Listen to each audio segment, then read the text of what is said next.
జరిగిన మున్సిపల్ ఎన్నికల ఫలితాలు తమ రెండేళ్ల పాలనలకు ప్రజలు ఇచ్చిన బలమైన తీర్పు అని ముఖ్యమంత్రి రేవంత్ రెడ్డి గారు పేర్కొన్నారు. రాష్ట్ర వ్యాప్తంగా కాంగ్రెస్ పార్టీకి అండగా విజయాన్ని అందించిన ప్రజలకు ఆయన ధన్యవాదాలు తెలిపారు. తమ ప్రజాప్రభుత్వ పాలనలకు పేద మధ్య తరగతి ప్రజలు సంక్షేమానికి ప్రపంచ స్థాయి ప్రణాళికలతో అమలు చేస్తున్న అభివృద్ధి కార్యక్రమాలకు ఈ తీర్పు ద్వారా ప్రజలు సంపూర్ణ ఆమోదం తెలిపారని ఆయన శుక్రవారం పేర్కొన్నారు.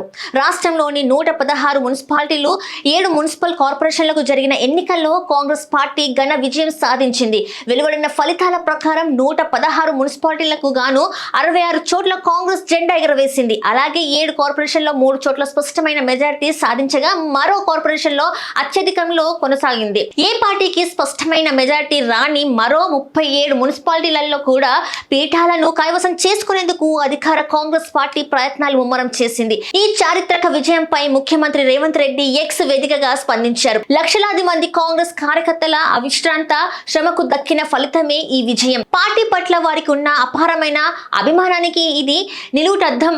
పార్టీ జెండాను మోసి ప్రభుత్వ పథకాలను ప్రజల్లోకి తీసుకెళ్లిన ప్రతి కార్యకర్తకు ఈ విజయాన్ని అంకితం చేస్తున్నాను అని తన పోస్ట్ లో పేర్కొన్నారు. ఈ గెలుపు తమ బాధ్యతను మరింత పెంచిందని సీఎం రేవంత్ రెడ్డి అన్నారు. రాష్ట్ర అభివృద్ధికి, ప్రజా సంక్షేమానికి, పారదర్శక పాలనకు తాము పునరంకితం అవుతామని ఈ సందర్భంగా స్పష్టం చేశారు.